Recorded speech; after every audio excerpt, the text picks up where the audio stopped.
नमस्कार दोस्तों, हमारे चैनल पर आपका स्वागत है। दोस्तों, इस वीडियो में हम लोग बात करेंगे रेलवे के कुछ महत्वपूर्ण प्रश्न के बारे में जो कि हमारे रेलवे के एग्जाम में बार बार पूछे जाते हैं। तो चलिए हम लोग अपने वीडियो को प्रारंभ करते हैं। हमारा पहला क्वेश्चन है कि सूर्य का प्रकाश पृथ्वी पर कितनी देर में पहुँचता है। तो सूर्य का प्रकाश जो है पृथ्वी पर 8 मिनट 20 सेकेंड में पहुँचता है, यानी कि सूर्य के प्रकाश को पृथ्वी पर आने में कुल मिला के 500 सेकेंड का समय लगता है। अगला हमारा प्रश्न है कि सांसद निधि में कुल कितनी धनराशि आती है। तो दोस्तों, सांसद निधि जो होती है वह प्रत्येक सांसद को मिलती है। ठीक है, प्रत्येक सांसद को 1 साल के लिए सांसद निधि मिलती है, फिर अगले साल के लिए सांसद निधि मिलती है, यानी कि उसके पूरे कार्यकाल के दौरान उसे हर साल सांसद निधि मिलती रहती है। तो जो सांसद निधि मिलती है तो प्रत्येक वर्ष उस सांसद निधि में कितने पैसे आते हैं, तो 5 करोड़ रुपए आते हैं। ठीक है, तो एक सांसद को 1 साल में जो सांसद निधि आती है वो 5 करोड़ रुपए आती है, और 5 करोड़ रुपए से उस सांसद का वो अधिकार होता है कि अपने संसदीय क्षेत्र में क्या कार्य करवा सकता है। तो मैक्सिमम जो सांसद होते हैं वो 5 करोड़ रुपए जो है अपने संसदीय क्षेत्र के विकास के लिए नहीं कर पाते हैं, तो वह पैसा वापस चला जाता है। ठीक है, तो दोस्तों, सांसद निधि को ही कहा जाता है MP लैड फंड, यानी कि member of parliament local area development. ठीक है, तो उनका जो स्थानीय क्षेत्र होता है उसके विकास के लिए सांसद निधि को MP लैड फंड कहा जाता है। अगला प्रश्न है कि मध्य प्रदेश की राजधानी क्या है। तो मध्य प्रदेश की राजधानी जो है वो है भोपाल। ठीक है दोस्तों, आप लोग जिस भी स्टेट की तैयारी करते हैं स्टेट एग्जाम की, तो उस स्टेट में कितने जिले हैं ये याद रखिएगा, क्योंकि कई बार हमारे एग्जाम में स्टेट लेवल के एग्जाम में पूछे जाते हैं कि गुजरात में कितने जिले हैं, राजस्थान में कितने जिले हैं। तो इसमें मैंने बहुत ही अच्छी तरह से जानकारी निकालने के बाद जो है पूरा यहाँ पे इसका जिले का वर्णन किया है। ठीक है, तो इस वीडियो में आप लोग जाकर पता कर सकते हैं कि किस राज्य में कितने जिले हैं। और अगर क्वेश्चन आ जाए कि भारत में कुल कितने जिले हैं, तो भारत में कुल 771 जिले हैं। हमारा अगला प्रश्न है कि कुल अक्षांश रेखाओं की संख्या कितनी है। ठीक है दोस्तों, जो कुल अक्षांश रेखाओं की संख्या है वो है 90 + 90 + 1, यानी कि कुल मिला के 181। तो अक्षांश रेखा किसे कहते हैं, तो ध्रुवों को बांटने वाली जो विषुवत रेखा होती है, तो विषुवत रेखा के उत्तर तरफ और विषुवत रेखा के दक्षिण तरफ जो रेखाएं खींची जाती है उसे अक्षांश रेखाएं कहते हैं। तो विषुवत रेखा के उत्तर तरफ 90 अक्षांश रेखाएं और दक्षिण तरफ भी जो है 90 अक्षांश रेखाएं होती है, और साथ में एक विषुवत रेखा को भी अक्षांश रेखा ही माना जाता है। तो यह कुल मिला के 181 हो जाता है। कहीं कहीं पर 180 भी ऑप्शन देता है, तो 180 भी सही कर दीजिएगा। अगर 181 है तो 181 भी सही हो जाएगा। हमारा अगला प्रश्न है कि शरीर का तापमान किस यंत्र द्वारा नापा जाता है।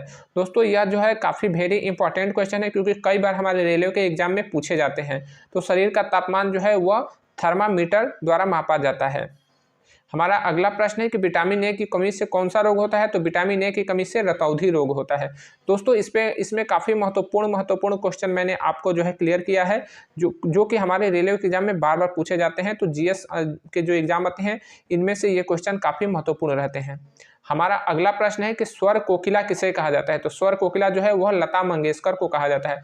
दोस्तों, एग्जाम में कई बार क्वेश्चन आते हैं महापुरुषों के उपनाम से, कि महामाना किसे कहा जाता है, स्वर कोकिला किसे कहा जाता है, गुरुदेव की उपाधि किससे प्राप्त है। तो आप लोग जो है महापुरुषों के उपनाम को भी जरूर से जरूर अच्छी तरह से याद कर लीजिएगा, ताकि 1 नंबर के क्वेश्चन आपके न फंसे।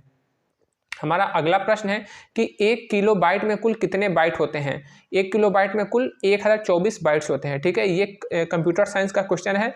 तो हमारे रेलवे के एग्जाम में कई बार यह क्वेश्चन आते हैं कि 1 किलोबाइट में या फिर 1 GB में या फिर आपका 1 मेगाबाइट में 1 MB में कुल कितने बाइट होते हैं। तो इस तरह से क्वेश्चन आते हैं। तो यह जो क्वेश्चन है कि 1 किलोबाइट में कुल कितने बाइट होते हैं, तो 1 किलोबाइट में 1024 बाइट्स होते हैं। ठीक है, किलोबाइट से जो ऊपर का इकाई है वो है मेगाबाइट, मेगाबाइट से ऊपर का इकाई है गीगाबाइट। ठीक है, यानी कि GB, हम लोग कहते हैं ना कि 1 GB डेटा है तो वह गीगाबाइट होता है।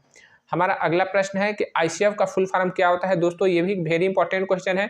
ICF आपने अक्सर देखा होगा कि जो अभी जो वंदे भारत ट्रेनें चल रही हैं तो वो ICF कोच से बनी हुई उसकी कोचेज है। ठीक है, यानी कि जो ICF का जो कारखाना है जो कि चेन्नई में है, तो वहाँ से वंदे भारत की जो रेक है वो निकलती है। तो ICF का फुल फॉर्म होता है इंटीग्रेटेड कोच फैक्ट्री। ये काफ़ी बार क्वेश्चन फुल फॉर्म पूछा जाता है, तो आप लोग इसको सही से याद कर लीजिएगा। ICF का फुल फॉर्म होता है इंटीग्रेटेड कोच फैक्ट्री। दोस्तों, अपना फुल फॉर्म भी ठीक से याद कर लीजिएगा, क्योंकि 1 नंबर के क्वेश्चन काफ़ी पूछे जाते हैं हमारे एग्जाम में। अगला हमारा प्रश्न है कि भारत का स्वर्ग किसे कहा जाता है, यानी कि किस शहर को भारत का स्वर्ग कहा जाता है। तो वह जम्मू कश्मीर को कहा जाता है। अगला हमारा प्रश्न है कि रेल दिवस कब मनाया जाता है, तो रेल दिवस जो मनाया जाता है 16 अप्रैल को, ठीक है। 16 अप्रैल 1853 में भारत में पहले ट्रेन चली थी, इसीलिए रेल दिवस जो है 16 अप्रैल को मनाया जाता है। दोस्तों ये वेरी इंपॉर्टेंट क्वेश्चन है, तो आप लोग इसको याद कर लीजिए क्योंकि रेलवे के एग्जाम में इसका दिवस बार बार पूछता है। हमारा अगला प्रश्न है कि एहिते अधिक धर्म नहीं दूजा सादर सास ससुर पद पूजा, इसमें दूजा शब्द का क्या अर्थ है। दोस्तों ये आपका हिंदी से क्वेश्चन है, तो इसमें दूजा शब्द का अर्थ होता है दूसरा। अगला आपका प्रश्न राजनीति विज्ञान से है कि ब्लॉक प्रमुख का चुनाव कौन करता है, तो ब्लॉक प्रमुख का चुनाव करता है बीडीसी। तो बीडीसी को हिंदी में हम लोग क्या कहते हैं, तो हिंदी में इसको कहते हैं क्षेत्र पंचायत सदस्य, ठीक है। ब्लॉक डेवलपमेंट काउंसिल बीडीसी का फुल फॉर्म होता है, जिसको हिंदी में हम लोग कहते हैं क्षेत्र पंचायत का सदस्य। जो हम लोग वोट करते हैं ना, जिसमें क्षेत्र पंचायत सदस्य को, यानी कि हम अपने बीडीसी को वोट करते हैं, तो बीडीसी को जब हम वोट करते हैं तो वही बीडीसी जब जीत जाते हैं तो आपस में से ही एक बीडीसी जो है वह ब्लॉक प्रमुख बनता है, ठीक है। तो हम लोग बीडीसी को जो है डायरेक्टली चुनाव करते हैं, लेकिन बीडीसी आपस में इनडायरेक्टली चुनाव करके जो है ब्लॉक प्रमुख का चयन करते हैं, ठीक है। तो ब्लॉक प्रमुख का चुनाव कौन करता है, तो ये क्षेत्र पंचायत के सदस्य आपस में करते हैं। हमारा अगला प्रश्न है कि आरपीएफ का आदर्श वाक्य क्या है, तो आरपीएफ का पहले हम लोग फुल फॉर्म जानते हैं कि आरपीएफ का फुल फॉर्म क्या होता है, तो यह होता है रेलवे प्रोटेक्शन फोर्स, ठीक है। रेलवे प्रोटेक्शन फोर्स जो है आरपीएफ का फुल फॉर्म होता है। और अगर क्वेश्चन आ जाए कि आरपीएसएफ का फुल फॉर्म क्या होता है, तो आरपीएसएफ का फुल फॉर्म होता है रेलवे प्रोटेक्शन स्पेशल फोर्स, ठीक है। ये दोनों रेलवे के जो है पुलिस फोर्स है, लेकिन इनका काम थोड़ा सा अलग अलग होता है। रेलवे में जो प्लेटफार्म पर सिक्योरिटी की या फिर अन्य जो जांच वगैरह की जो व्यवस्था होती है वो रेलवे के आरपीएफ के हाथ में होती है, जबकि रेल के अंदर सिक्योरिटी वगैरह की अधिकतर जिम्मेवारी जो होती है वो आरपीएसएफ के हाथ में होती है, ठीक है। तो आपने अक्सर देखा कि जो ट्रेन जब चलती है, यानी कि ट्रेन के अंदर जो है जो गोल कलर जो राउंड कैप पहनते हैं सोल्जर यानी कि जो सिपाही, तो वो आरपीएसएफ के होते हैं। उनका जो शोल्डर है उस पर जो बैज लगा होता है उस पर देखेंगे तो आरपीएसएफ होता है। तो आरपीएसएफ स्पेशली ट्रेन के भीतर कार्य करते हैं, ठीक है। ट्रेन का जो सिक्योरिटी होता है वो आरपीएसएफ के हाथ में होती है, जबकि प्लेटफार्म पे आरपीएफ के हाथ में पूरी सिक्योरिटी होती है, और ट्रेन के अंदर भी आरपीएफ का कार्य रहता है, ठीक है। तो आरपीएफ का फुल फॉर्म होता है यशो लभस्व। जो आरपीएफ का कैप होता है जो सब इंस्पेक्टर का, उस पर आपने देखा हो कि उस पर लिखा होता है यशो लभस्व, ठीक है। या आरपीएफ का जहाँ पे चौकी है या फिर जहाँ पुलिस स्टेशन है वहाँ पे यशो लभस्व लिखा होता है। तो ये आरपीएफ का आदर्श वाक्य है। दोस्तों सेनाओं के आदर्श वाक्य भी कई बार हमारे एग्जाम में पूछे जाते हैं, तो आप लोग इसको सेनाओं के आदर्श वाक्य भी याद कर लीजिएगा अगर आप लोग डिफेंस की तैयारी करते हैं। या फिर उसका जो है हेडक्वार्टर कहाँ कहाँ होता है, जैसे आर्मी का हेडक्वार्टर कहाँ है, एनएसजी का हेडक्वार्टर कहाँ है, इसे भी ठीक से याद कर लीजिएगा। दोस्तों हमारा अगला प्रश्न है कि माता सीता के पिताजी का क्या नाम था, तो माता सीता के पिताजी का नाम था महाराज जनक। कई बार जो है रामायण से भी क्वेश्चन आ जाते हैं, तो आप लोग इसको भी जो है ठीक से याद कर लीजिएगा। अगला हमारा प्रश्न है कि सबसे भारी धातु कौन सा है, तो सबसे भारी धातु है ओस्मियम, ठीक है। ओस्मियम जो है सबसे भारी धातु है। हमारा अगला प्रश्न है कि थल सेना का पूर्वी कमान कहाँ है, तो थल सेना का पूर्वी कमान जो है कोलकाता में है। दोस्तों हमारे भारत में मिलिट्री जो है, मिलिट्री के अंतर्गत 3 सेनाएं आती हैं, आपका एयरफोर्स, नेवी और आर्मी, ठीक है। तो ये तीनों सेनाओं के कितने सैन्य कमांड आते हैं, कई बार जो है क्वेश्चन आ जाते हैं। तीनों सेनाओं में कितने सैन्य कमांड होते हैं, तो वह 17 सैन्य कमांड होते हैं, ठीक है। 7 सैन्य कमांड जो है आर्मी में होते हैं, 7 सैन्य कमांड जो होते हैं वो एयरफोर्स में और 3 नेवी में होते हैं। तो ये 17 सैन्य कमांड होते हैं। और कहाँ कहाँ होते हैं, तो इसका भी क्वेश्चन पूछता है, आप लोग इसको भी याद कर लीजिएगा।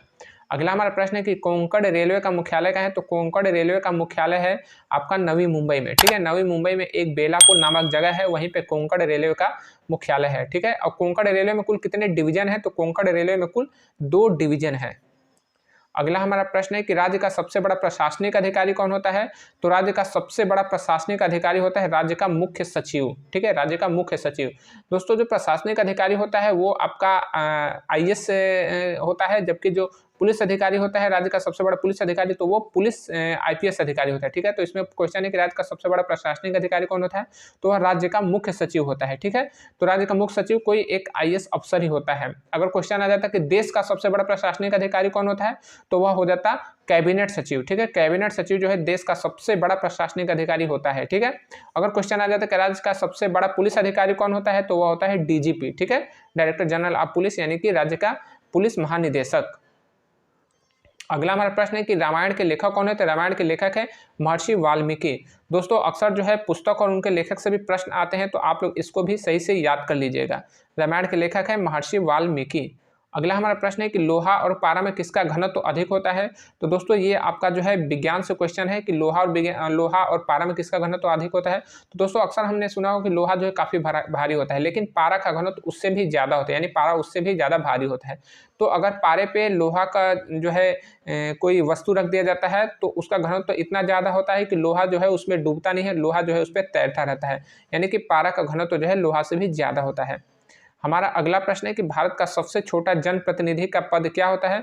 तो वह होता है ग्राम पंचायत सदस्य। जो ग्राम पंचायत का सदस्य का जो चुनाव होता है वो सबसे छोटा चुनाव होता है भारत में, ठीक है। हमारा अगला प्रश्न है कि भारत में प्रथम ट्रेन कब चली थी। तो भारत में प्रथम ट्रेन जो चली थी 16 अप्रैल 1853 को, ठीक है। 16 अप्रैल 1853 को भारत में प्रथम ट्रेन चली थी। और इस समय भारत में कुल कितने रेलवे के जोन हैं। तो भारत में कुल रेलवे के जोन की संख्या जो है वह है 19, ठीक है, 19 है। 17 रेलवे जोन आपके जो है, और एक है कोंकण रेलवे 18, और एक कोलकाता मेट्रो का जोन है, ठीक है। तो ये 19 जोन है अभी भारत में। अगला हमारा प्रश्न है कि शिक्षा हर बुराई को दूर करने के अचूक दवा, यह किसका दवा है, यह किसका कथन है। तो यह कथन है ईश्वर चंद्र विद्यासागर की। शिक्षा हर बुराई को दूर करने की एक अचूक दवा है, यह ईश्वर चंद्र विद्यासागर के कथन है। दोस्तों प्रमुख कथन और नारे को भी ठीक से याद कर लीजिएगा, क्योंकि हमारे बहुत से एग्जाम में ये क्वेश्चन आते हैं, 1 नंबर के क्वेश्चन भी पूछे जाते हैं। हमारा अगला प्रश्न है कि बेकिंग सोडा का रासायनिक नाम क्या है। तो बेकिंग सोडा का रासायनिक नाम है सोडियम बाइकार्बोनेट, ठीक है। इसका रासायनिक नाम सोडियम बाइकार्बोनेट है, जबकि इसका रासायनिक सूत्र है NaHCO3, ठीक है। तो ये रासायनिक नाम है और ये इसका रासायनिक सूत्र है, ठीक है। तो बेकिंग सोडा का रासायनिक नाम होता है सोडियम बाइकार्बोनेट। हमारा अगला प्रश्न है कि मकर रेखा किस गोलार्ध में है। तो मकर रेखा जो है वह दक्षिणी गोलार्ध में है। दोस्तों जो पृथ्वी है वो पृथ्वी जो है 2 ध्रुवों में बटी है, ठीक है, 2 गोलार्ध में बटी है। तो विषुवत रेखा का जो ऊपरी गोलार्ध है उसे कहते हैं उत्तरी ध्रुव, और जो नीचे का गोलार्ध है उसे कहते हैं दक्षिणी ध्रुव, ठीक है। तो मकर रेखा जो है वो यहाँ पे यानी कि दक्षिणी ध्रुव में आती है। और उत्तरी ध्रुव में कौन सी रेखा आती है। तो ये कर्क रेखा आती है, और कर्क रेखा ही भारत 2 भागों में बांटती है। और कर्क रेखा कितने राज्यों से होकर गुजरती है। तो वो 8 राज्यों से होकर गुजरती है। दोस्तों हमारा अगला प्रश्न है कि भारतीय रेलवे में कुल कितने जोन हैं। तो मैंने आपको बताया ना कि भारतीय रेलवे में जो है 19 जोन है। तो 18 रेलवे जोन जो है कोंकण रेलवे को मिलाकर 18 हो गए, और एक जो है वो कोलकाता मेट्रो रेलवे जोन है।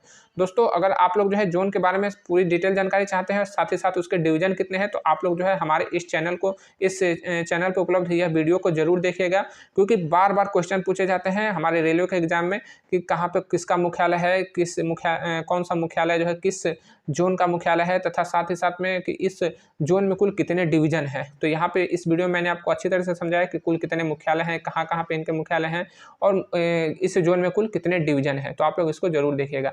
हमारा अगला प्रश्न है कि भारतीय सेना का यानी भारतीय जल सेना का रियर एडमिरल थल सेना के किस अधिकारी के समकक्ष होता है। तो जो भारतीय जल सेना का रियर एडमिरल होता है वह एडमिरल से नीचे का अधिकारी होता है। तो वह थल सेना के किस अधिकारी के समकक्ष होगा।